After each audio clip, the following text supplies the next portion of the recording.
Be a part of the best pro wrestling podcast today by supporting the Going In Raw Patreon. You can enjoy access to the live taping of the show, exclusive merchandise, and patron-only episodes, and so much more. Support Going In Raw today. Click the link in the description. This is Charlotte, and you're watching Going In Raw. That sounds terrible. What's up? This is the most must-see WWE superstar of all time and his lovely, gorgeous wife, Marie. and you are going in Raw. What's up? It's your girl, Sasha Banks, the legit boss, and you are watching Going In Raw. Oh, baby, I like it raw. Oh, baby, I like it raw. And you are tuned in to Going In Raw right now. How you doing? Hey, friendo, Steve here. And Larson. And welcome to Going In Raw, the only pro wrestling podcast you can be listening to right here at youtube.com/Steve and Larson, available wherever fine podcasts are. Please hit that subscribe button and the notify bell on the YouTubes. Otherwise, YouTube will desubscribe you. The notify bell lets you know whenever there's new Going In Raw content, Larson, which is a little more thin this week than usual. Well, and next week, too, there's programming note stuff going on. We're going to the G1 specials this week in Long Beach. Therefore, no count out, no Going In Raw view this weekend. We will still review WrestleMania 25. That will happen next weekend. Also, beginning of next week, 4th of July. Similar to how we're doing our Raw and SmackDown recaps this week, next week as well, Super Show on Wednesday. Yes, correct. Yes, that is correct. We're also, did you say we're going to the G1 thing? Yes, I said that. Okay, so the fact that we're not doing those things is kind of made up for because we're doing some extra videos. Yes. Because of what we're doing. So yesterday, some of you may know, we were invited by 2K Games to come and get some info on 2K18. Very exciting stuff. We're going to have a video for that for you on July the 5th. And then we're going to do like a travel vlog and then a recap video for the G1 special in Long Beach. So it's going to be some cool. I like whenever we get out of the studio a little bit. Yeah, it's always nice. And do something different. Yeah. Something, not just you coming over. Yeah, trust me, I don't like you in my house either. You got a little smile on your face. Anyways. So, man, we're really going to talk about both Raw and SmackDown? Yeah. And answer some questions. So much. I know. It's like the Trio O days, 2.5 hour show. Oh, by the way, we're also ProWrestlingTees.com/Going In Raw.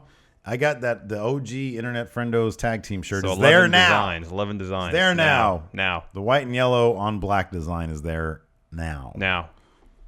Although the thing that I liked about TeePublic is that you can get that design on whatever color shirt you want. I know. I like that too. Including heathered shirts like that right there. I really want the Coldwater Larson shirt to be on a there shirt is like no this. she gonna make it, man. You have to send me that picture you took. No. Yes, that's a requirement. I can't make the shirt without picture. Without those exact pictures? Well, I need just one of me looking disgruntled, and I believe you took one. Oh, you just pull any still from the podcast and you're good to go. Well, I need a higher quality image. I gotcha. All right. I know sometimes like my iPad, which is like huge, will if I open up my camera stream there, it all goes to the cloud, and I'll pull it up in your giant, highly detailed face. Like it gets more detailed than I'm looking at you now. It's weird. It's no good. I don't think that's the case, but it is actually. It's so weird because like the lighting is there. It's weird. Like I also have really bad vision. I got LASIK, but I think they messed it up.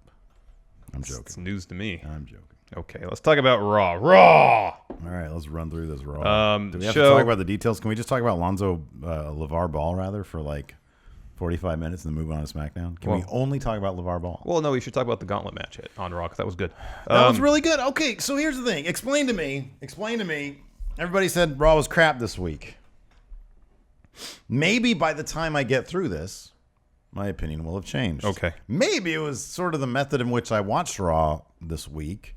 I skipped through all the commercials. I watched it again on my PlayStation View. I watched everything but the Gauntlet match. I watched everything yesterday except for the Gauntlet match today. Here's the thing. Was it good? Well, it wasn't I'll good. put it this way. I just found it by and large fairly uninteresting. See, I didn't find it boring. I thought it might have been bad, but I don't think it was boring. And the Gauntlet match was cool. It was a great way to end the show. Yeah, well, it was a good match. I thought there was some good stuff. How do you not like at the beginning Roman Reigns? He comes out to drop a promo. They need to declare on that guy. Either just be arrogant and kind of a prick, Or I don't know what he's No, either be arrogant and be a prick. Not kind of. That's the problem, because right now he is kind of a prick. Well, last week I thought he was kind of a prick. A prick is like a guy who like straight up cheats and acts like a complete jerk. Well, I think last week he was kind of a prick. I think he could act like a jerk and not have to cheat and still be a prick. Yeah. I think the first part, being a jerk, is the most important of the two. Yeah, I'll agree with that.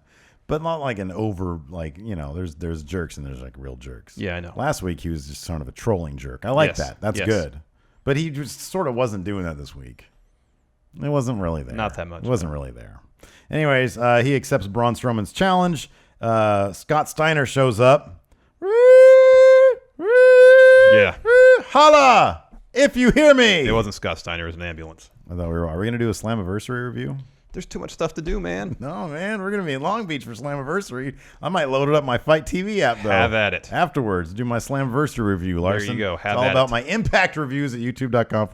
Check them out. I'm sure Steve they're here. great. I haven't had a chance to watch The number one of comments, you don't have to watch them. The number of comments I got from people saying, I thought this was going to be a joke, but you totally did it.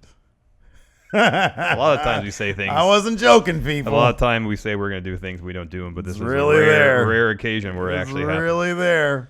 Anyways, Braun Strowman pulls up in an ambulance, or so Roman Reigns thought. Yeah. He goes over there and, with trepidation. Yeah, well, yeah, I would be too. It's like the guy who hears a strange noise in the basement and goes down there in a movie. Mm-hmm. Don't go to the ambulance, Roman. Run away. Yeah. Braun is scary. Anyways, he opens up the doors. Nobody's there. Crowd boos. Braun Strowman runs out from behind him, attacks him. He throws him into the ambulance. Bang. Braun Strowman wins the ambulance match. Well, he throws him into the ambulance against the side of it when they're on the stage. And then he throws him into the ambulance. Yeah. Closes the door. Ambulance drives off. Strowman wins. Yeah, that was good stuff. Short ambulance match. Let's see here. So I like that. That was a strong way to start the show. Perfectly right? fine. Perfectly fine. Okay, so not uninteresting. Next up, the Drifter is out there with Sheamus and Cesaro. This bugged me. Yeah, I didn't like this either. Didn't even let him get... I didn't like Sheamus and Cesaro being out there. I didn't like that either. But it was something kind of different. I'm not going to criticize it for being a little bit different. I just don't think it was necessary for them to be there. They didn't add anything. No. I want Elias Sampson, and I want at least part of a song. Elias should be a solo act. I know, and they because whenever he says who wants to walk with the Drifter, no one should ever walk with the Drifter. No, I agree. And this match right here was complete filler. So notch one in your category. Well, here's the thing: in the first 75 minutes of the show, there was 2 6-man tag matches. Yeah, but Goldust beating up R-Truth, and he has a personal cameraman. That was cool. Yeah, but there's too many 6-man tag matches. That's filler. And yet you're a huge fan of New Japan. That's like all they do. They do No, like it's not 8-man all tag no, matches that's every not single. all they do. That's for but their. that smile on your face, you know I'm right. Kind of. Well, those tag matches in New Japan are filler. Yeah. Yeah. I'm not arguing And that. there's a lot of them. There are so many of them. On the Road to shows, yeah, but on the actual major shows, there's 2, maybe 3. How many major shows do they have? Like what, 3 a year? The rest of them are all road twos, which is weird. No, it's not true. Math doesn't work on that one, Larson. No, it's actually not right. All right. Anyways, this this particular 6-man match, I didn't see much of a point to it. I don't know what they're doing with Finn Balor. Like, he's the guy here that should be doing something. Drifter should be doing something. Dean had to deal with that LeVar Ball crap. Yeah, this was I didn't care for this. Anyways, Drifter's out there with Sheamus and Cesaro. He's about to sing a song about Los Angeles because they were at Staples Center. And The Hardy Boys, music hits, interrupts the Drifter. They come out. Finn comes out. They have a match. It's decent enough. Matt Hardy was once again really teasing the broken stuff very, very heavily. I did like when Finn was doing his entrance and raising his arms. Yeah. Matt Hardy would do the wonderful pose. That was funny. Did you notice that? Good. I noticed. No, I noticed once he got in the ring. I noticed they did a great shot of Jeff in the foreground, Matt just behind him, and then Finn in the far background, and they were both into it. I didn't notice it when he was up on the ramp. No, it was when I think he was on the turnbuckle. Yeah, okay, Before that's what I saw too. That's what I saw too. No, I did see that. That is good. Oh, that's those little great. funny details, but this match didn't really do anything to enhance any story. No, it did nothing. I don't know why. No. Finn picks up the win with the coup de grace. Oh, that's right. Elias, him and Finn Balor are kind of feuding right now. Yeah. I feel like this could have been 2 segments that advanced stuff. Then we got another Goldust promo followed by Goldust versus R-Truth. Finally, we're here at the Shattered Truth, his latest production. He has his own cameraman.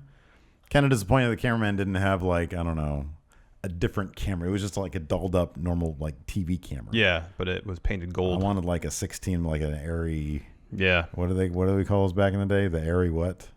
I don't remember. It was an old That was like 20 16. years ago, man. I'm surprised you don't remember that. So yeah, he had a personal cameraman. That was kind of cool. Gold Dust attacks R-Truth before the match even starts. No match even happens. Yeah. So I'm sure they'll have a match at Great Balls of Fire. Sounds like it. I like that they've gone back to the balls logo too. I don't think they officially ever changed it.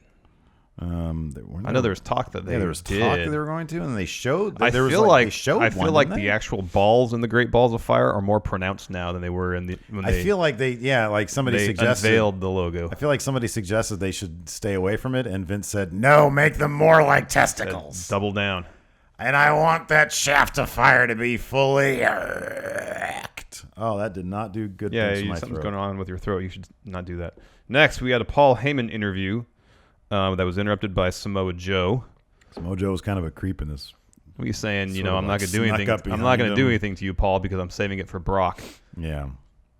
Essentially. So Joe only has one finisher that he can bank. Like he can only bank that one submission finisher. Can't have two. No. Next, there was like a drawing backstage. It's like a lottery. Yeah, Kurt Angle's office determined placement in the women's gauntlet match that was the main event of the show. So Bayley drew her number and seemed intrigued, content. Yeah, I don't really know what that look was. Nobody ever draws a number. It was like, what the, Although, based on how the order played out during the main event, if I had drawn her number, that would have been my reaction. I know, right? I know. It shouldn't be. It shouldn't act Shouldn't like be. it's a freak. Not everything in life is a gift, Bailey. Yeah. Express something like, look at this and go like, oh. It's like, this is bogus, man. Exactly. Try to get Kurt to look the other way before you pop it back in and grab I a new know. one. Oh, it's crap. All right, next. Miz TV with the Ball family. Oh, man. Oh, man. I don't know whether I loved this or hated it, man, but let's get your reaction first. So, Miz TV is out. Maurice is still doing the no-selling his, affections affections his PDA, thing, yeah. if you will. And he announces the Ball family. Now, a lot of you out there might not know the story of this. Even I was kind of tangentially aware. Like, they sort of popped up on my radar around, March Madness. And then I really started learning who they are. And then every once in a while, LeVar Ball. So basically, number 2 pick in the NBA draft. He was a star at UCLA. Correct. This is Lonzo Ball. Lonzo Ball, who actually is a legitimately good basketball player. But then he has a younger brother who's in college now, right? I think he's going to be a freshman next year. Okay. And he's supposed to be decent. Yeah. Okay. And then there's like the super younger brother who's in high school now. Yeah. And he's hot or cold. He's right. Didn't he score like 92 points in Yeah, a game? but most of the time he was just staying back and not playing a defense. It was during an AAU game, I think. So, okay. I like to give people the benefit of the doubt. That's what I'm going to do on the show today. So, but also the patriarch of the family, LeVar Ball, LeVar Ball. is very outspoken. Yes. And he is trying his damnedest to be an entrepreneur. He's trying to either exploit or assist his sons in making the most of their worth, of their brand. And he has established a company called Big Baller Brand. Great. And there was sort of some infamy in the sports/shoes world. Oh, yeah, they're charging $500 for shoes. Of their own creation. So Yeah. they tried to do like a licensing type arrangement. Well, usually when a draft prospect comes out of college, if they're highly touted, they're going to be in the top 10 or whatever. Shoe companies will go to them and offer them a contract to sign with them as an endorsement. I know this deal. because Booty Juice on my NBA There you 2K go. series. Yeah. But LeVar, wanting to establish his own brand immediately, from my understanding, didn't want to accept that kind of arrangement. He wanted a licensing deal from Nike or Adidas to license the Big Baller brand and essentially form a partnership with the shoe company rather than have Lonzo sign a contract with that shoe company. Yeah. And none of the shoe companies were going to do that. Right. They all said no. Right. So they just So released instead of their own getting thing. so instead of potentially getting a $10 or $20 million shoe contract, they sold like a couple thousand, I think, of the first model of Lonzo Ball's Which signature shoe. retails for how much? $500. $500. $495. There's also slides that I think are $200. $200, yeah. And then $60 for a T-shirt. That's my understanding. Oh, man. I know you're getting for Christmas this year a Big Baller Brand T-shirt. Ooh. No, I'll probably get you the Heart on Egg shirt. So, anyways, that's the ball. And he's like LeVar Ball. He goes on. He's been on all sorts of talk radio shows, sports radio shows. He used to be. He played college basketball, I think, at Washington State. Okay. But as far as I know, he has no professional basketball experience. Right. And so, anyways, he's made some controversial statements in the past. Nothing super like offensive or anything. I think the worst of it was he was on Colin Cowherd's show and then told his female co-host to stay in your lane, acting sort of dismissive with the implication that, well, you're a woman, you're not supposed to be involved in man talk kind of thing. So stay in your lane. Then he ended up putting that on a Big Baller shirt. So all that being said, he's a colorful character.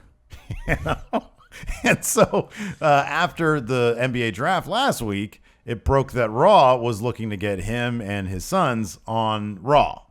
And so MITB, perfect segment for them. Well, I didn't realize that LeVar Ball, was going to be such a happy individual because he came out there beaming. Yeah. And does the weirdest run I've ever seen in my life from about mid-ramp to the actual ring and then slid into the ring, ended up on his back and started like wailing around in excitement. Yeah. It's the way, and it makes for the, I swear I watched this GIF probably 20 times in a row before I could scroll through Twitter because it is bizarre, weird, kind of entertaining, and hilarious all in one. We've had a couple contenders for worst segment of the year. This isn't it. Because this is not it. It's because it's so bizarre. It's such a train wreck. Yeah. That at no point is it boring. Correct. Absolutely correct. It is definitely, would you say borderline cringeworthy or well past cringeworthy? Oh, well past. Well past. See, to me, here's my thing too, is that LaMelo, the youngest one, and LeVar both seem to be getting like a legitimate kick out of their dad. They weren't embarrassed, which to me is kind of heart-touching because it's like, oh, well, at least they're not like, Dad, you're embarrassing me, that kind of crap. They seem to be getting, because LeVar Ball was all over the map. Yes. He gets on the mic, and it's fairly obvious he immediately goes off script. Mm-hmm. And and thank God they got the Miz in there with this segment because the Miz knows how to improvise. Yes. He knows how to, he's well-versed in doing these celebrity segments. And, so anyways, the Miz says something they all sit down. The Miz says something along the lines of, it's great that you're out here to sign me to the Big Baller brand. And LeVar Ball is saying, no, that's not going to happen. You're not part of Big Baller brand. The crowd kind of turns on LeVar Ball. I think they were kind of booing him in the first place. So yeah, it was just a mess. It was an absolute mess. Yeah. Dean Ambrose eventually comes out. He's wearing a Big Baller brand shirt. Yeah. Wonder how what you thought about that. Oh, I don't know. You would think that would be the apex of like, the sellout moment for him. Like I used to bleed for fun in CZW and now I'm doing this. Or does he just all take it in stride and say, hey, you know what? This is a circus. This is what we do. Yeah, I don't know. I don't know. Be fascinating to know. Yes. But anyways, he comes down. What was kind of interesting is that so this kind of made the news a little bit. I think and I didn't notice this on the PlayStation View bit, but apparently at one point, LaMelo uttered some words into the microphone that you're not supposed to say on live TV. You can look it up for yourself. Apparently Vince was very, very upset about this backstage. And what I did notice is that when they went to commercial and came back for the match, because that led to a match between Miz and Slater and Rhino. Yeah, against Ambrose, Slater and Rhino versus the Miz Taraj, which is Axel and Bo Dallas. The balls were nowhere to be found. And sometimes they keep celebrities Well, I around. read today that based on how poorly that MITB segment went, the balls were supposed to stay around the ringside. Oh, wow, okay. And then they said no. So my intuition was right on that one. Yeah. I wonder to be a fly on the wall back there, I guess, huh? So anyways, that match, we forgot to mention earlier also in the Finn Balor match, Josh Duhamel? Oh, Josh Duhamel. Yeah. Okay. He was on commentary. He was virtually invisible, though. Yeah, I know, but he wasn't cringeworthy. No, not at all. No, he was there to promote something. He was good. They asked him He why. didn't seem bored, and he also didn't seem uninterested. Yeah, no, he seemed seemed engaged. He seemed engaged. He seemed into it. He's I a think pro. he's done. I know he's done segments for WWE in the past, Oh, has he? so maybe he's a fan. I don't know. Oh, okay, well, could be. But he's directing a movie that Sheamus is in. Mm-hmm. So I think that's one of the things he was promoting. Oh, like a USA movie or an I don't actual know. movie? I don't know. Like WWE Network films? I don't know. Anyways, so yeah, that was the match there. Bo Dallas ended up rolling up Rhino for the win. So it's cool to see Bo Dallas get a win. You can call it that. Yeah, absolutely. What else would you call it? He got a pinfall victory. Well, yeah, I mean, they did. He happened to be the guy who scored the Yeah. pin. I see what you're saying. I'm just saying, I'm just happy Bo Dallas got a win. Me too. I'm very happy for him. Let's talk about this Enzo and Cass segment. That was great. So I Enzo love comes how out. Everybody, literally everybody, even like, the little 5-year-olds in the crowd saw this coming.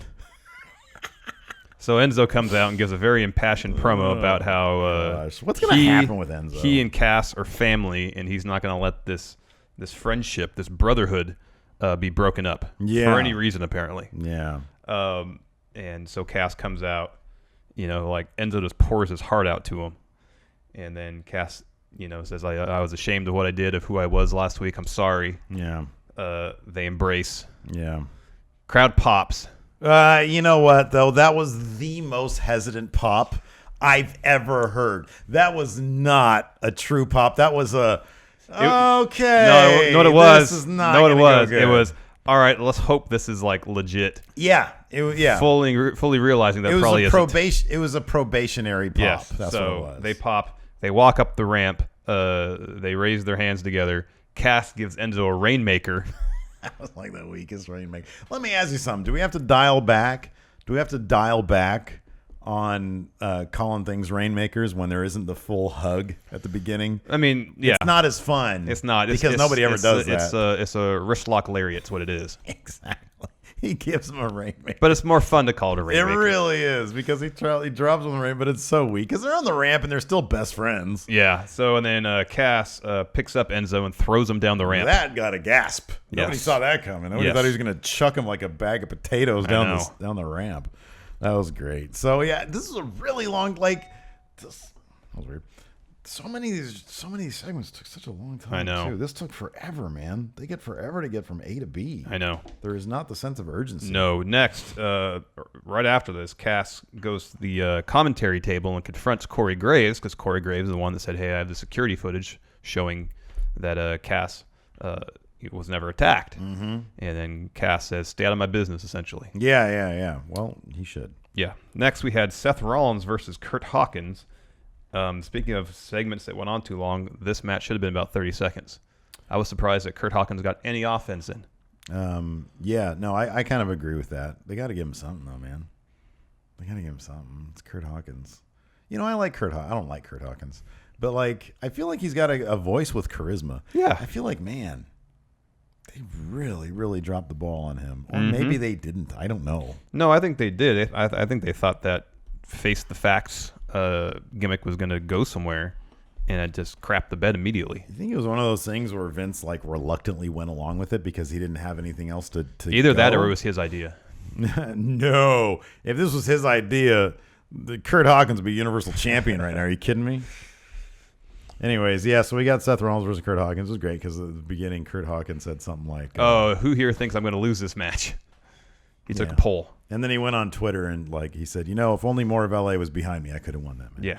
So Rollins wins with his knee rainmaker. Oh, so that's right. We actually got to see one of those. Yeah. Man. And then Bray Wyatt showed up in the Titantron, I think challenged him to a match at Great Balls of Fire. Yeah, that's what I imagine it was. He just talked a bunch. Next, Brock Lesnar arrives. That feud could be so much more. Anyways, I know. Keep going. Brock Lesnar arrives at the arena. Then we see Sasha draw her number for her position in the gauntlet match. Mm-hmm. And after that, Paul Heyman comes out, drops a promo. I'm trying to remember what Sasha's face was. Did she have wind face when she pulled out that number? No. See, she should have been jumping for joy and contra. Everybody should have reactions that are commensurate with what number they drew. I agree, but they want mystery, I guess. So everybody has the same reaction.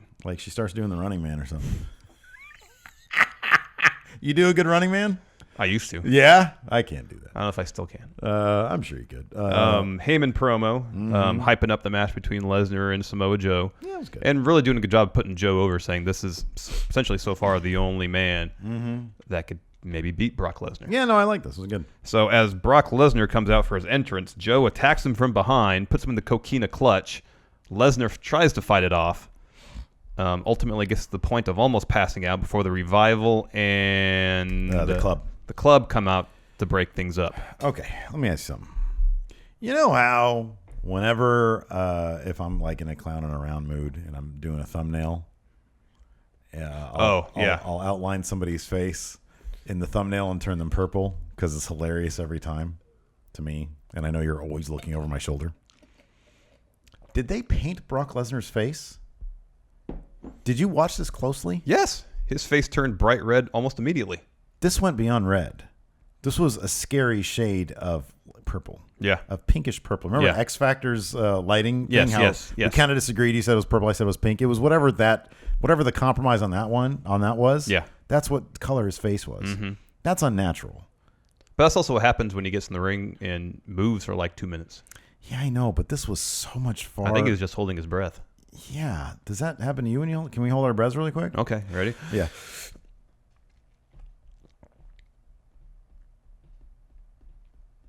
I'm straining too.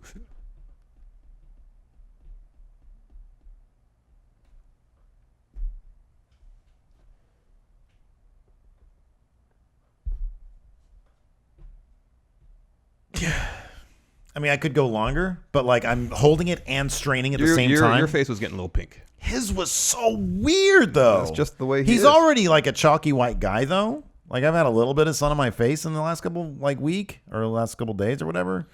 It was so unnaturally pink, man. Yeah. No, I understand your point. It was weird. Like I kept staring at it. It was nearly worrisome. You thought Joe was really choking him out. I was kind of past worrisome. You saw Mad Men, right? Yeah. Remember that one fella hung himself? Yeah. And it seemed like that's probably what it would look like. They did a good job of the realism. His face was like super purple. Yeah. It was approaching that. Yeah. That was weird, man. That really messed me up. Anyways. It sold the move and it made Joe look great. Yeah, Brock afterwards really looked like he had been fucked up. Mm-hmm. Let's see here. Then we had from 205 Live, Lince Dorado versus King of the Cruiserweight Champion Neville. Yes. Akira Tozawa was sitting ringside with a nice little purple velvet rope there. Yes, he had a container of popcorn, a hot dog, and a souvenir cup on a table next to him. I didn't notice all that. That's awesome. So he had like the Steve Special there. Okay, yeah. Great for no nachos, but for the House of Horrors match. And when they load me up, this is gonna be fun. Let's see. So I loved. So it was a decent enough match. I loved how Neville went in to lock on the rings of Saturn. He like did this weird sort of crawl. Oh yeah, creeping crawling thing into it the whole time, staring into Akira Tozawa. Yeah.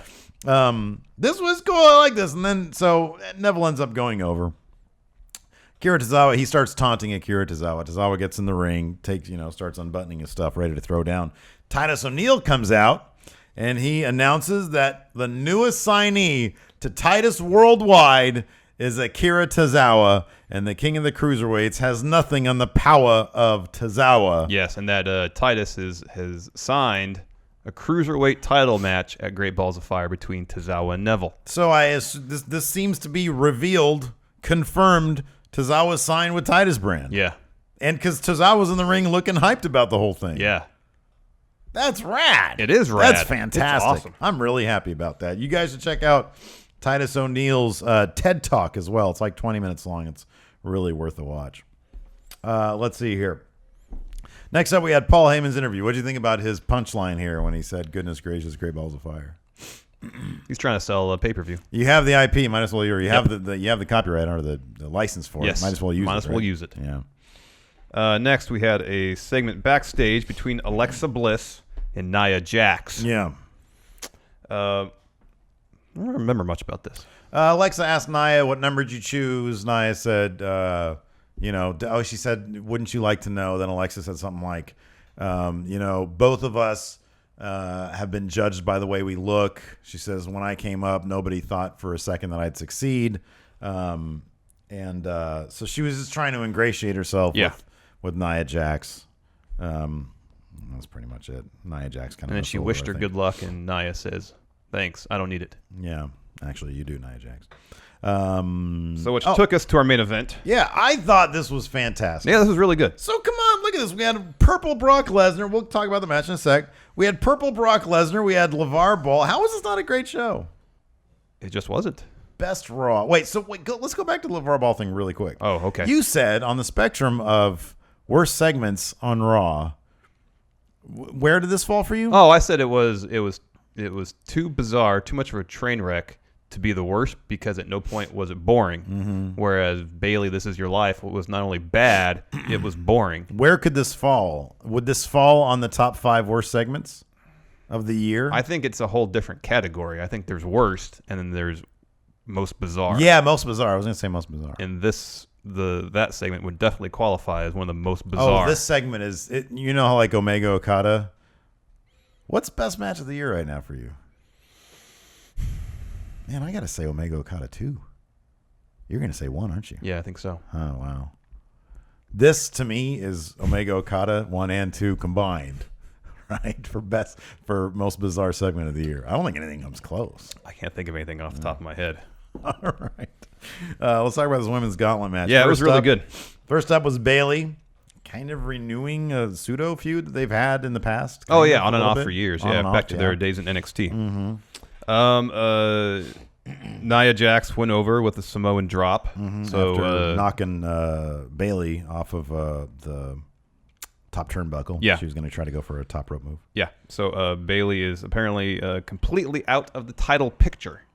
Yeah, would definitely seem to be that way. And then hearing her talk on a Stone Cold podcast. Yeah, and then Cage Side Seats. We're going to talk about this in a lot more depth. Had a thing on the Rumor Roundup today about how she's not going to be as prominently featured on Raw going forward. Again, we're going to talk about it more on Dirt Sheet on Friday. Yeah. So, yeah. I mean, at least hopefully they're not going to do the SummerSlam story where she kisses a boy for the first time. Yeah. I hope that doesn't Hopefully not. Yeah, I'm 100% agreeing with you on that one. I hope they don't. I'm just trying to think to myself, God, are they going to do that? Ugh, what a rip. Certainly hope not. Out next was Mickie James. Yeah, Mickie James managed to hit her finisher, Kicky James, but Nia no-sold it completely. And then she just kind of, Nia more or less ran over Mickie, got the win. Yeah. Next, Dana Brooke. This was great. This was great. After Dana was in the ring for about 20 seconds, Nia dropped a huge leg drop on her. Yeah, it was a good looking. It was a fantastic leg drop. Even the crowd popped for that. I know.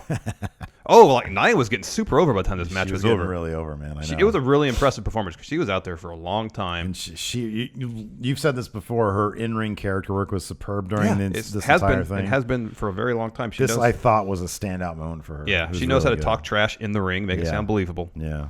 So out next was Emma. Again, very short. Nia catches Emma when she's trying to jump off the top rope, hits a Samoan drop for the win. I think I wonder if they should have flip-flopped Emma and Dana Brooke, because it would have been really interesting if Nia Jax got that pop when Sasha Banks came out, because I feel like people really like Emma. Like, she's a heel, but like a lot of the crowd knows what Emma could do and what they should be doing with her, and they're not. Yeah. I was like, man, Emma might. I popped for Emma when she came out, because I'm like, man, after Nia just squashed Dana Brooke, this could turn into a match now, and it didn't. And that was a bummer to me. I'm guessing they didn't anticipate that leg drop getting the pop it did. Yeah. Oh, well, yeah. So next, Sasha Banks comes out, the final competitor in the gauntlet match, to face Nia. Really good 12-minute match. This was really good. Early on, Sasha gets tossed outside the ring, sells an ankle injury, something that Nia would work from time to time. Nia hits the Samoan drop. Sasha smartly rolls under the ropes and then kicks Nia in the head when she comes over to grab her. Yeah. And then Sasha eventually wins with the Banks statement after trying to lock it in several times. Good storytelling, fun match. Sasha got a really good pop when she won. Yeah. No, this was good. Then Kurt Angle comes down. I thought that was kind of weird. So, like, her music is playing. She's, like, in the ring. And then Kurt Angle comes out. Dun, dun, dun, dun, dun, and then he's all, like, having fun with the crowd and stuff. I don't know. It was just a little weird. You don't see that very often. He came out just essentially to raise her hand. Yeah. And then Alexa Bliss came down, gets in the ring. Sasha gives her a drop kick. Yeah. And then steals her belt, raises it high, and then eventually gives it back to her. Yeah. So Solid end to an otherwise iffy so-so show. Where do you get iffy from? It had the most bizarre segment of the year. The only thing it was lacking was an Elias Sampson song. Give me like 3 minutes of that. I didn't find it to be an engaging episode of Raw for the most part. You're just tired. Could be. I think you're just tired. Are we going to get right into SmackDown? Yeah. All right, let's kick into SmackDown. It's the Super now. Show. This is the Super Show. We're not stopping here, folks. Nope. We've got 2 hours of SmackDown to talk about, too. See, I really enjoyed SmackDown. I thought it was a fun show. Yeah, I know, man. It has me. It has me all in. I love this right here. Was my bit of the night right there. So, go ahead. Give me your overall opinion. I was so tired. Yeah. I watched SmackDown. Here's what I did last night. I watched the second hour of SmackDown Live. SmackDown Live. And then this morning I watched the first hour. Okay. Which I thought was fine. It was whatever. It was fine. It was good. Let me look at it really quick here. Yeah, I thought this went on way too. This when I was fast forwarding past this morning. There's some of this stuff took way too long. Some of the stuff took long, but the main event was fantastic. Yeah, it was really good. So the show kicks off with Daniel Bryan hyping up the women's Money in the Bank ladder match. Let me ask something. What? Music Man. So the fly to the Valkyries. Yeah. Is that in public domain? The writing of it, or the actual if I performed it, do I owe anybody money? I don't know. I'll have to look into that. It's an old song, so it could potentially be in the public domain. If Daniel Bryan, once he started wrestling again, if he wanted to do some power guitar stuff, to that, have somebody else record it, wouldn't that be okay? He wouldn't owe the WWE anything, right? Yeah, so long as it's a different arrangement, because you can't a piece of music in the public domain, you can't copyright the music, but you can copyright the arrangement.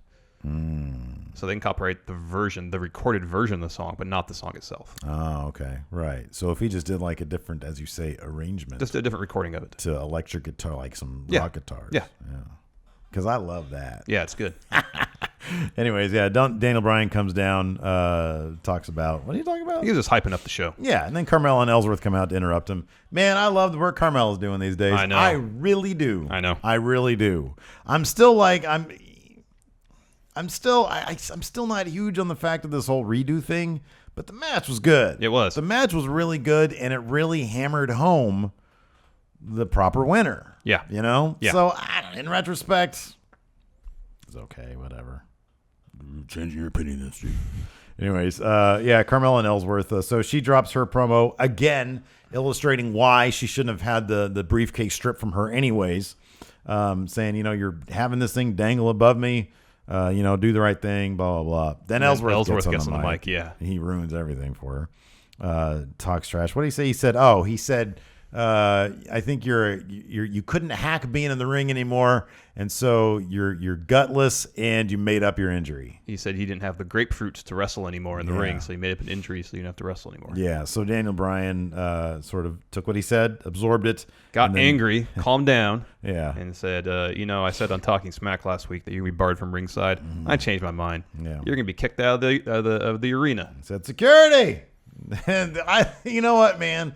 People backstage have to love Ellsworth. Oh, yeah. I would think that because he puts everything he has. He takes what could be really bad ideas and makes them, for the most part, pretty enjoyable. He does. He really does. When he was running away from security. It was great. It was fantastic. He tries to hop over the barrier and can't launch. Yeah. And so, security. And, seeing him, they did a good job. They cut to wide when he was running from. So, it was like a Benny Hill sketch. Mm-hmm. You have, 4 security guards running after Ellsworth. I thought it was good. I thought it was funny. He puts everything he has into this stuff. He does. You got to appreciate that. Yes. Next up, we had Hype Bro versus the Usos. Saw this coming a mile away. Yep. It was a decent match, but pretty short. Yeah, what was crap about it is that most of it happened during the commercial break. Yeah, I know. And guess what? So I watched this portion of it on Hulu. Hulu doesn't have commercial breaks. Oh, yeah. So I missed a good portion of this match. Yeah. What the heck? It was so wonky. They come back from commercial, and within 15 seconds, the match is over. I know. Like I just. I like the idea of them running matches during commercial breaks in theory, but at the same time, it shouldn't be the entire match. Yeah, I'm used to it now. I don't care about that. But yeah, man, you can't have the whole match. Especially because I think when they first started doing it, primarily there was a lot of milling about. There wasn't a whole lot of action taking place during the commercial breaks. So you could kind of, if you want to go to the bathroom, get a snack or something, you can still do that and come back and still watch the bulk of the match on TV. But the last couple of weeks, they haven't really been doing that. Anyways, Usos go over with a splash. New Day come out. Make the most clever reference to the mini controversy from the night before. I thought it was hilarious. These guys, man, god damn it, they are so the best. Good. They are so flippin' clever. It's fantastic. Anyways, they end up getting into a little bit verbally with the Usos. They have sort of a mini rap battle, kind of. And what happened after that? Oh, the Usos accepted their challenge for Battleground. Yeah. That's right. And then it was announced later in the show that the Usos and the New Day will have a rap battle. Oh, a proper rap battle. Next week. Oh, okay, this is like an impromptu one. Yes. Okay, I like it. Next, Fashion Vice. This was fantastic. Hold on a second. What? So Kofi's like punchline was something like, you guys are under draws your booty. We're like Rudy, you're like under draws your booty. And then they all start cracking up. And then Xavier Woods picks up Francesca and just says, ha ha, balls. I like when the Usos were leaving and Big E was taunting them by acting like he's pulling his pants down and pointing at it. They're the best. They're the best. They're so good. Anyways, up next we had Fashion Vice. This was awesome. This was really good. And shout out to the Ascension for delivering a quality performance. I thought this was good, man. I thought this was good. I know, me too. So, anyways, they're interrogating. They're in an interrogation room. They have the Ascension there, and they're saying, "Why did you attack us?" Well, first they say, "Okay, we're going to do good cop, bad cop." Yes, correct. Chet Cheddarfield's good cop. The banker is going to be bad cop. Correct. Yeah. So Chet Cheddarfield comes in and says, "Okay, I believe you. You didn't do this. I want you to tell me more information about what you know, and I'm going to sweeten the deal by giving you 2 tickets to see Eddie Money." Got 2 tickets to paradise, he says. Yeah. And then, which one is it? Connor says, we only listen to grindcore metal, I think. Thrash metal or something like that. Yeah, grindcore thrash metal. Because Victor is about to take the tickets. Yeah. So that wasn't getting anywhere. So Chitterfield brings the banker in. Tyler Breeze. Yeah. To the bad cop. Yeah. And he comes in, lays out all his water guns, trying to intimidate him, and then says, so here's some iced tea. If you're thirsty, here's a cheese platter. Yeah, he said, just tell me why you attacked me. Yeah. And they said, well, we didn't. We just want to have a match on the pay-per-view. Yeah. So then they commiserate, and he says, I think we just did good cop, good cop. I think we just did good cop, good cop. Damn it. Chet Cheddarfield's great. He is. So perfect. So they hear some noise from the next room. They go in there. Their office has been thrashed again. Right. Obviously not by the Ascension, because they're still in the interrogation room eating cheese and taking Eddie Money tickets. Oh, yeah. So we still don't know who is behind these acts of violence. Power rankings. Who's behind these acts of violence? 5 is now American Alpha. They're still faces. If it wasn't for the Kevin Owens Open Challenge, I would have said it's possible that it's American Alpha. Now there's not a chance it's American Alpha. They're at 5. They've dropped all the way to 5. Who could this be? I mean, there's not a whole lot of other tag teams. There's the Clones, but they already had their program with them. They've been dismissed. It's not the Ascension. It doesn't seem to be.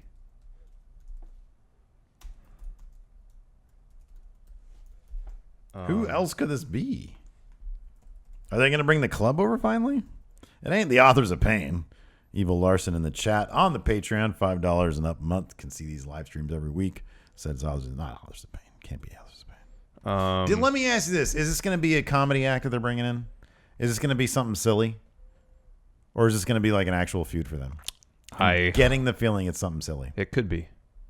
I would prefer if it were the former, if it was a serious feud. Yeah, I know. I'm looking at the Smackdown roster here. Literally and can't be anybody. Know. It's literally not. Even, I mean, over in NXT, is there anybody they could potentially call up here? It's not way. No way it's gonna be the Authors of Pain. No. It's not Heavy Machinery. It's not TM61. Is it? What didn't I say this before? Isn't it Sabatelli and Moss? and Moss? No, couldn't be. They're not ready for the main roster yet. There's nobody. Let me ask you this: Does Creative know who this is? I would like to hope so, but probably not. Yeah, probably not. All right, next up we had Naomi versus Lana for this rematch for the women's title.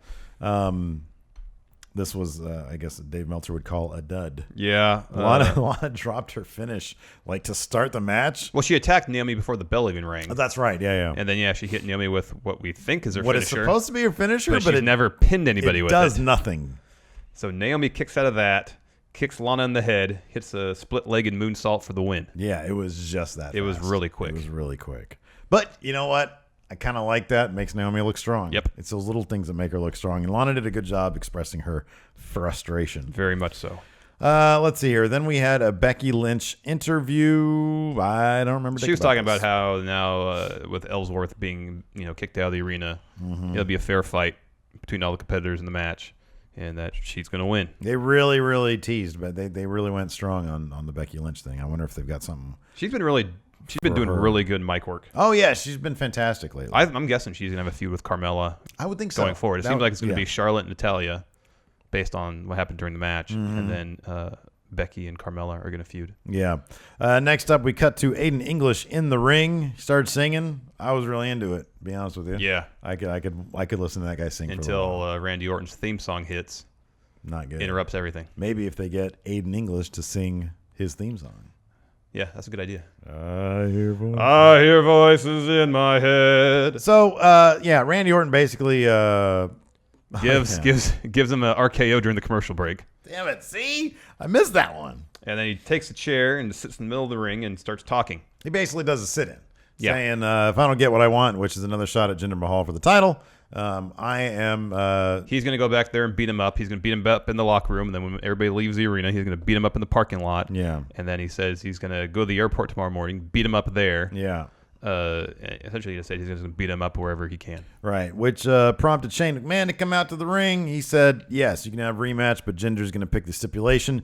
Jinder came down and said, "You're going to get a Punjabi prison match." I love that he spoke about the Great Khali with reverence. Yes. I love that. A lot of people clown Great Khali, but in India, from what I understand, he is a legend. And I like that he gave him, his due reverence. Agreed. So, yeah, we're getting the Punjabi prison match back. What do you think about that? I'm okay with it. Yeah. I mean, it's been a long time since we've seen 10 years. One of those matches, yeah. And I honestly, maybe we can do that for a pay-per-view review or something. Yeah, sounds like a good idea, because I don't think I've ever seen one. I don't think have they only done the one? I think they've done 2 or 3. Really? I think so. Okay. Did they all involve Great Khali? Well, no, at least the one he had with Batista did. Right, yeah. But I don't know. I would guess so. Yeah, I don't know. I don't know. I mean, I would imagine, look, dude, it's Great Khali scaling. I saw pictures of him, scaling the cage, so to speak. But I don't know. I think that Randy and Jinder can probably put on a much more capable Punjabi prison match than anything the Great Khali could have done. Yeah, probably. So my feeling is I kind of like this. This is okay. I'm good. There's been at least 2. Oh, have there? The one with Batista and Khali. There's another one with The Undertaker and Big Show. That's interesting. They were different pay-per-views. So I wonder what the impetus for that was. I don't know. And actually, that was the first one, was the Undertaker one. Really? Yeah, the Great Khali one was in 2007, and the Undertaker one was in 2006. Well, there's some missing piece of the puzzle there we don't know about. Yeah, this is just all from video clips on WWE.com. Yeah. Anyway, it'll be interesting to see Yeah. what happens next. Daniel Bryan's on the phone backstage saying, "Yeah, it's going to be a Punjabi prison match." Mm-hmm. In walks AJ Styles, and AJ wants clarification about how this U.S. Open Challenge works, since he was the first to respond. Owens didn't recognize that. And then right as Daniel Bryan seemed like he's going to explain, in comes Kevin Owens. Mm-hmm. And I was kind of disappointed he didn't say, no, it's an open challenge, but you have to be from that city. He didn't mention that at all. Yeah. Yeah, I know. I thought, that was the point of it. That seemed crystal clear when he was doing it last week. Yeah. Anyways, next week we're going to have an Independence Day Battle Royal, the winner of which will face Kevin Owens at Battleground for the U.S. title. Again, this sounds like a great show on the 4th of July. Yeah, I will watch it, but just not live. I would really love to watch it live, but it's on the 4th of July. I don't know what they're thinking with that. Anyways, next up, Mike and Maria Kanellis come down. They sort of replicate what they did. Their awesome theme song. Yeah, it was really great. But she says, "I'm the first lady of professional wrestling." Professional wrestling. They start to get into something I think a little bit more in depth, and then Sami Zayn's music interrupts. Yeah, the double take he does, because he comes out in between them. He does his normal thing. Yeah, and he sort of parts them, and he gets down in his position to do the "let's go" thing, and he goes, I know, and he goes, "Sorry, I got a match." Like he didn't realize they were there until he sort of looked and saw them.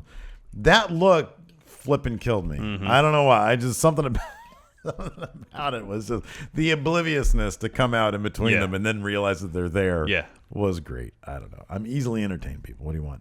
That led to a match between Sami Zayn and Baron Corbin. It was a good match. It was. It was a very physical match. Yes. Baron he was really brutalizing Sami Zayn. I thought it was really cool. Yes, working his lower back. Shinsuke Nakamura watching the match backstage. With great interest. Yes. Corbin eventually picks up the win with an end of days. After the match, interview bot, I believe, talks to Nakamura. Do you think they've got Nakamura kind of in their back pocket in case they change their mind about who is going to carry that briefcase? You think they might take it off Baron and put it on Nakamura? If was it the Kevin Eck thing? We're talking about all the time Vince changed his mind after putting the briefcase on somebody and then deciding, nope, I don't want, or having remorse or buyer's remorse about putting the briefcase on people he chose to, like Dolph. I think like Daniel Bryan. What was it I read? I think it was the Observer I read this phrase that Vince likes to use. Well, he says something like, "Show me the stone," meaning like nothing's written in stone, and so anything can change at any time. The Vince way of things. I think that I don't know if that's actively on their mind. I don't know if it is for sure, but when I see that's the first thing, especially in light of how kind of fickle Vince is with Money in the Bank briefcase winners. Yeah, but look at how strong. I mean, Corbin destroyed. No, I know. Essentially destroyed Sami Zayn. I know, but say in 3 months he hasn't cashed in. They're not happy with how stuff has progressed. Shinsuke's super over. I think it's a possibility. Yeah, it's a possibility. I'm just trying to think what else can motivate their feud. Food. Yeah. Tell us on my mind right now. Yeah, I don't know. Something to look out for. Next up, we had a Shinsuke Nakamura interview. He talked a little smack about Baron Corbin. New Day. They announced the rap battle. Then that led us to the second ever women's Money in the Bank ladder match. I thought this was fantastic. I thought it was the first really good. one, besides the finish, was fantastic. I thought they brought some more creativity here. I like the bit where Charlotte used a ladder to get on the ladder. That was kind of interesting. Yeah, that was very something Shelton Benjamin used to do all the time. Yeah. That was fun. Run down some of the shit that happened here. So early on, there was a lot of trading of moves. Becky was doing Bexploders to all sorts of people. Things really started picking up. There's this one spot where Tamina and Charlotte were holding a ladder up vertically, and Becky tries to climb it to get the briefcase. And then eventually they move the ladder. She falls. There's a spot where Charlotte, Tamina, Becky, and Natalya are all fighting on the ladder. Ladder falls over. Yeah, I like that. That was good. There was this cool spot where Carmella takes the opportunity to climb up the ladder. Everybody else in the match comes too. While she's reaching for the briefcase, the other four competitors pick up the ladder and move it to the side of the ring, so she can't do it. Carmella hits a splash off the ladder. Yeah, that was cool. On Natalya and Becky. Later on, Charlotte and Carmella are fighting on the ladder, and then Tamina pushes the ladder over. Or shortly after that, Natalya and Charlotte. Oh, I didn't write down the part where, or did I? Oh, this is the part, where Tamina was underneath the ladder and pushed it over after Charlotte was like beating her with it. After that, Natalya and Charlotte go into the crowd and start brawling. Ellsworth runs in through the crowd, helps Carmella back into the ring. Ellsworth tries to climb the ladder to get the briefcase again. Becky pushes the ladder over. Ellsworth falls on the ropes, in his front area, sells a front area injury, falls to the outside. Becky starts climbing the ladder. Carmella comes in with a chair, hits her, goes, gets the briefcase. Once again, Money in the Bank winner, Carmella. Yeah. So we're done with that. Like, we're done with the women's Money in the Bank thing for now. I just don't know why that couldn't have been like the first match. Oh, I know. You know? I know. Like, it'll be interesting to see either later today or tomorrow what the ratings are like. Yeah, I mean, you mean if they feel validated by doing that? If they would consider a ratings pop a success in their minds. Yeah, Raw was down a little bit. Raw was down 4% from the week before. So if this doesn't go down 4%, let's say this moves down 1%, you know, if it's not in lockstep with Raw, then maybe they'll consider it a success. If it goes up 1%, maybe they'll consider it a success. I don't know. I mean, it is what it is. I thought there was a lot of creative bits in the first one. I thought there was a lot of creative bits in the second one. I don't know the reason for doing that. Like, if it's just pop ratings. That's all it was. There's so many other ways to. No, I agree. I mean, there's a lot of ways to get heat on Carmella and Ellsworth, and there's a lot of other ways to pop ratings. Look, that part was successfur because she comes down now, and there is a definitive audience reaction to her, and it's exactly, I think, the reaction they want. If that was just doing it to pop ratings, it's a possibility. It's a possibility. I would think it's more to get Ellsworth and Carmella over his heels. I think if that was the primary goal, they wouldn't have had the rematch on SmackDown Live. Yeah, two birds with one stone, I guess. I don't know. Yeah, it's 1A and 1B. Yeah. So I don't know. It was what it was. It was still a fun match. Yeah, no, it was a fun match. And I'm happy that Carmella still won, because otherwise it would have just taken all her heat right away from her if she hadn't won that. Oh, second match. I know. They did that right. At least there's that. They really, really teased Becky there at the end, though. I really like that. All right. So wait, where are we now on questions? We have two threads. We have one for Raw, one for SmackDown. What is today? Today's the 28th. Where's the 27th? No, you have it under Raw Recap, QA, and Update. That's where the question thread is. Oh, here it is. Okay. All right, so first we're going to tackle some questions about Raw. Then we're going to tackle some questions about SmackDown. SmackDown, yes. All right. Nope. Load I feel like you're having some problems over there. Questions. I'm just loading some questions. You feel free to. Paul Ianoda. Hey, friendos. Do you think WWE could make a 3-person tag team championship work? They have a lot of talent who mill about, and wrestlers can be single stars and compete in 3-man matches. It'd be cool, but I don't think it's going to happen. What is that, a trios title? Yeah. That'd be great. Yeah, I don't see it happening now. If they keep on snatching up talent, I can see it. Yeah, and it'd probably be a necessity if they keep snatching up talent. Yeah. Brock without the K Lesnar. Is it just me or is Big Cass so much better with promos when he is speaking as a heel rather than a face? Heels have more fun. Yeah, there was a... Yeah, I mean, that's the bottom line. I feel like there is an element of being a bit freer when you're a heel. Yeah. So, yeah, sure. Evil Larson. Hey, friendos. Also Larson, a.k.a. Evil Larson here. With Sasha becoming #1 contender for Alexa's title at Great Balls, how do you see this storyline going down? Is Sasha going to be treated the same way as Bayley, or can these two ladies elevate the division to a level close to where Charlotte and Sasha did last fall? I mean, they're already not treating Sasha the same way they did Bayley. I kind of feel like there was some non-reporting on Sasha, perhaps, maybe. Let me ask you something. Sasha doing the 205 Live thing, punishment or trying something for 205 Live? I think it's more trying something for 205 Live. If it was punishment, I don't see why she get a title shot so soon thereafter. Well, I know, but it's kind of like, Roman's getting punished. Why is he getting a U.S. title shot? This is speculation on my part. Maybe it's a situation where, like, essentially, hey, we want you to go on 205 Live. Don't worry, we got something for you afterwards. Something major.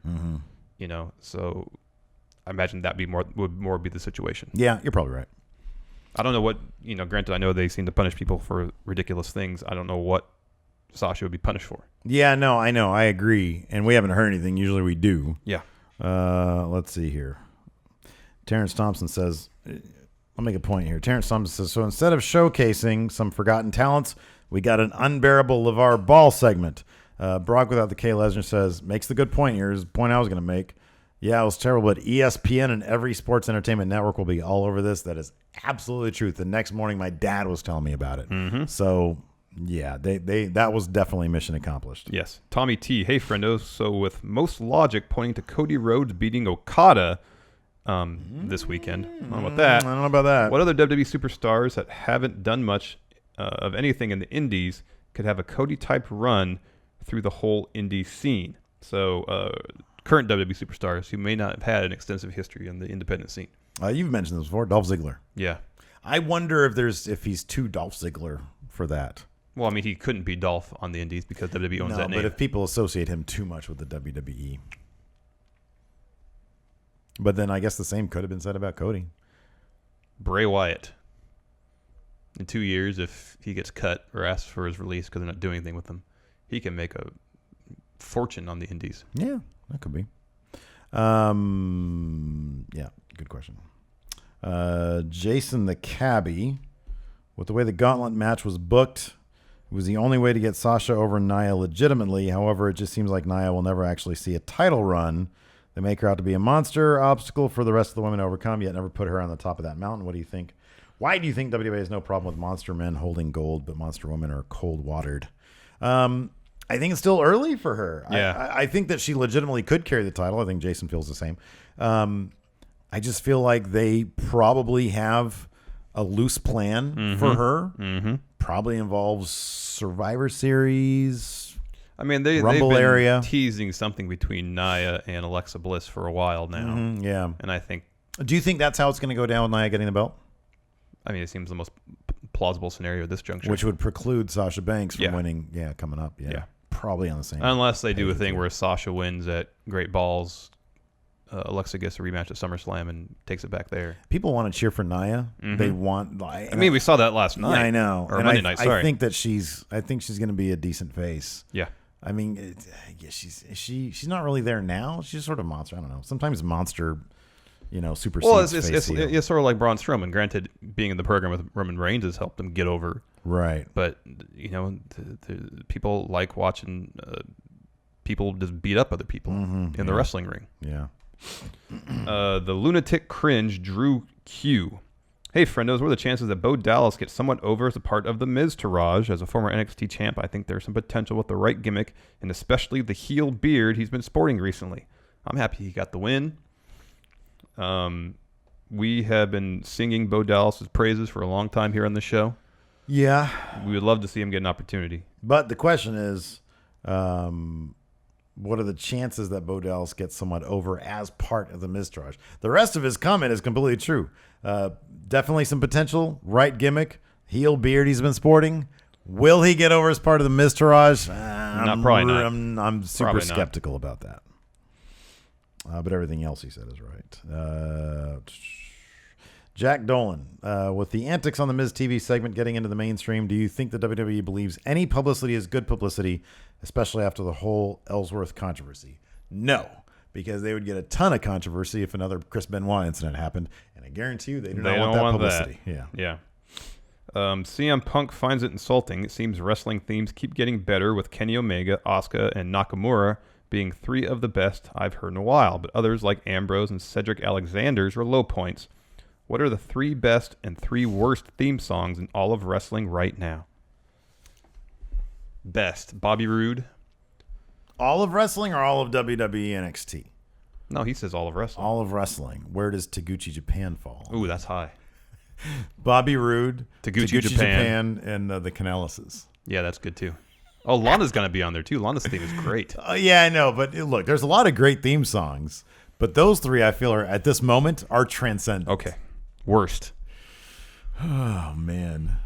They could all kind of fall into the worst category, too, because they're so Ambrose bad. is pretty lame. Yeah, but it's so... How is Ambrose's different than Seth Rollins or Kevin Owens? I feel like they were all made in the same session. The thing with Dean Ambrose is that right when the song gets going, has momentum, it stops Yeah. and does that and just starts over again. Starts It over, never really yeah. gets going. At least Seth, when it takes a Oh, little break. Aleister Black's is up there for Oh, me, yeah, too. yeah. At least when Seth... There's a little bit of a breakdown in his song, but it doesn't sap the momentum of the song. Yeah. But I just feel like they just thematically, atmospherically. Oh, they all kind of sound they're the all same. kinda Yeah. the same thing. God, Roman Reigns' theme song makes me want to fall You mean asleep. the Shields theme, Yeah. which is essentially Taz's God, first theme. this is gonna take a long time. It is just Taz's first theme slowed down. Yeah, but that's a pretty big difference. Taz's theme was amazing. Yeah, it was. That was great. Oh, you're totally right about that. What are other worsts? What are worsts? I'm really bummed out they changed Patrick Clark's theme song. They should have just kept the same sort of, thing, but then added some bells and whistles to it. Yeah. With Bailey kind of floundering, her theme song kind of like just is a bummer now too. Yeah. It fits her, but it doesn't really fit where she's at right now. Matt Edwards, so far this Wyatt Rollins feud has really fell flat. I honestly don't know why they are fighting other than Wyatt didn't win the Fatal 5-Way match. And Rollins doesn't like being interrupted by Bray every week. What would you guys do to maybe light a fire under this feud? I would have tried to blend the Roman Strowman feud for a bit of a watered-down Shield versus Wyatt's action, but that's pure fantasy booking. Thanks, anyways, friendos, and keep up everything you guys are doing. Thank you. Thank you very much. This is a classic example of a Bray Wyatt feud that has zero motivation behind it. There is nothing there. Yeah. I'm a god. No, you're not. Let's fight. Pretty much. That is so I'm wondering crap. why they put the brakes on. I guess because they want something major for Seth going to Great Balls of Fire, but they had been laying the groundwork for Bray Finn. Yeah, and that could have been a feud that lasted several months. See, I'd be cool with that at like freaking SummerSlam. I mean, you're right. I mean, it could take us through to SummerSlam. They could take you through almost the end of the year if they do it right. Yeah, man. I don't know. Okay, so what could we do? I mean, honestly, anything to give it some. I mean, look at we hated the resolution to it. Well, we hated the Mania match. I thought House of Horrors was fun. It was stupid, but it was fun. Stupid.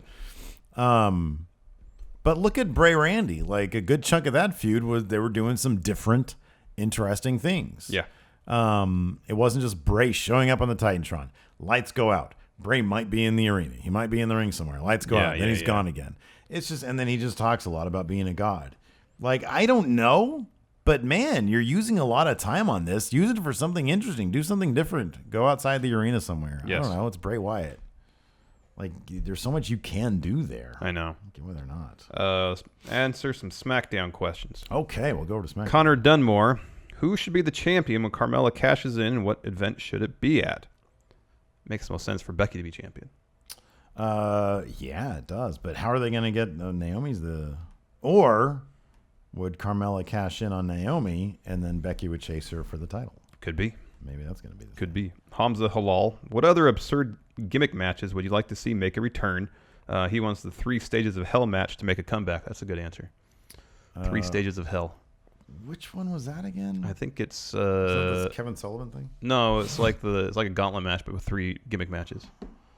I think there's no Extreme Rules, a Steel Cage, and something else. It's 2 out of 3 falls. Inferno match. Oh, you love the Inferno match. Actually, they're not good. No, they're not. Nobody wants to get set on fire. Give me flipping the Ready to Rumble match. Oh, the Cages Doomsday on top Cage. Of cages on top of cages. Or War Games. Yeah, War Games that's always the go-to answer right there. War Games. Gage Cotowus. Hey, friendos. With the G1 Climax giving us Zack Sabre Jr. versus Kota Ibushi, which could have been the Cruiserweight Classic Finals, do you think it'll be a better match than what we got in Grand Metalik versus TJP? So the question is TJP versus Grand Metalik, is Zack Sabre Jr. versus Kota Ibushi going to be better than that? Yeah. Yes. It has all the potential to be. Yes. There's probably at least 3 or 4 matches that happened during the Cruiserweight Classic that would have been, in terms of story and stuff, a better final match than what we got. Not to say that match was bad, because it wasn't. Oh, well, the best match of the entire thing was Kota Ibushi versus Cedric Alexander. Mm-hmm. And that was in the second round. Mm-hmm. Yeah. Oh, I mean, Kota Ibushi, Brian Kendrick was great, too. Yeah. There's a lot of really good matches. Not to take anything away from the finals. That was a good match, too. It was a fine match. Tyler Vance, how do you feel about a potential feud between Mike Kanellis and Sami Zayn? He says, I'm not too familiar with Mike's work, but having Zayn be his first opponent on SmackDown would be great for him. Sami can put over just about anyone while keeping himself over as well. Love to know your thoughts. Yes. Agree 100%. Yes. And I hope that little incident was going to lead to that. CM Punk finds it insulting. I find it insulting. A personal dream match of mine is Colt Cabana versus Yano in a 30-minute comedy match. What's an obscure dream match you would love to see?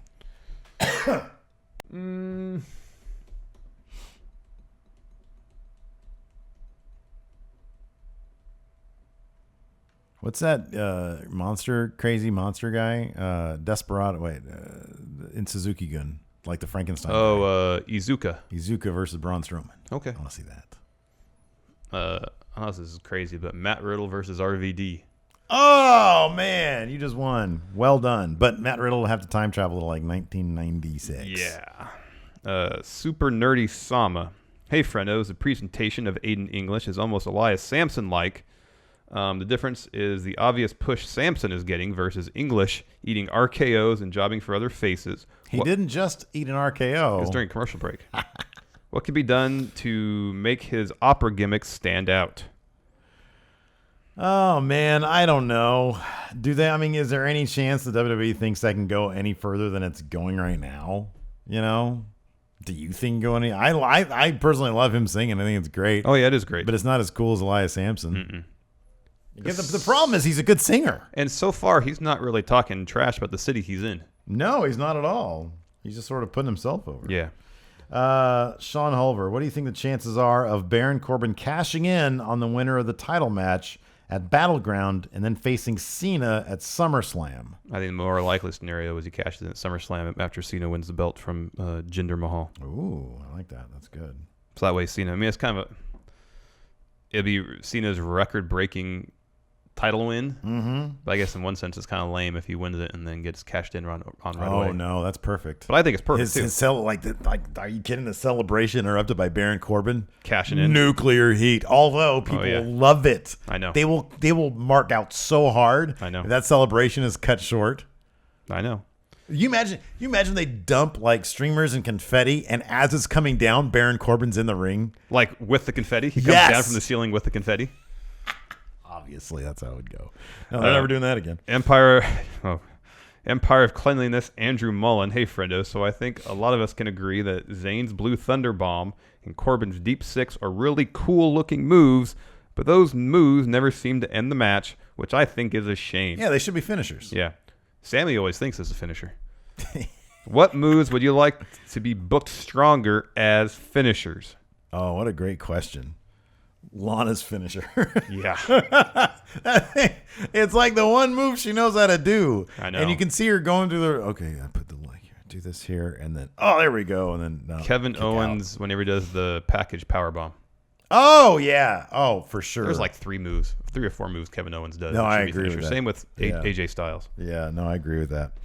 Speaking of AJ Styles, Chris Kimmel says, hey, friendos, am I the only one that thinks it's obvious that AJ is going to win the Independence Day Battle Royal? And do you think next week we'll finally see Ty Dillinger?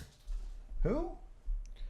I wouldn't be surprised if Kevin Owens keeps AJ Styles from winning the Battle Royal, and then Kevin Owens can face whomever at Great Balls of Fire, win, and that way we get Owens AJ at SummerSlam, keeps the feud fresh, and gives Owens a decent run with the belt before probably dropping it to AJ at SummerSlam. That's what I think. Okay. Sounds good. Do you think we're going to see T.Y. Dillinger? Who's that? Who is that man? Yeah, he'll probably be in the Battle Royal. Who is that man? I hope so. So you know who he is. Who is that man? You're doing his... No, man, I'm just shaking out my fingers. No, you're not. Like they're feeling a little raw right now. All that driving yesterday. Yes. Moving on. Oh, yeah. Well, Tyler Wagner. He said power rankings of possible fashion police attackers. We did that. We tried to. We have no idea who number 1 and 2 could be. No idea. No. Let me ask you this. Do you think it's somebody? Is it somebody on current roster, or is it somebody on SmackDown's roster, Raw's roster, NXT's roster? I think it's somebody we haven't seen before. I think it's Redragon. To Dragon again? Mm-hmm. I don't, honestly, but That'd be cool. Neat. JT. So what if instead of Zach turning on Mojo, it was Mojo who turns on Zach? I think that would be more interesting and unpredictable. Also, has there ever been a heel turn that truly surprised you where you didn't see it coming at all? I didn't see Ciampa turning on man. That was shocking. It really was. That was really emotional moment for me. Mm-hmm. Mayor of Millville, Ryan Linkus, says, so Carmella was on Talking Smack, and she said she's the only ever 2-time winner of Money in the Bank, making her better than everyone else.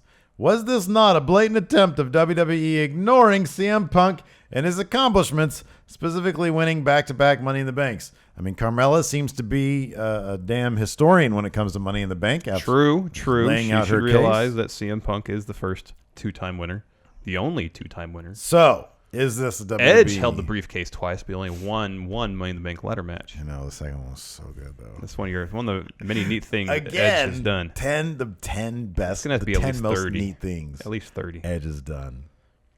Nate Morris. So with Raw having a women's gauntlet main event and SmackDown having the women's Money in the Bank main event, do you think this was done because of the release of Glow the past weekend?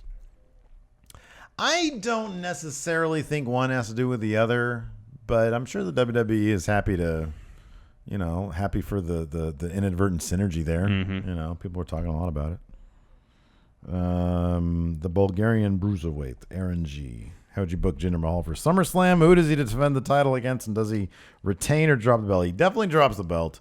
Probably to John Cena. John Cena. Ooh, well done. Do. John Cena.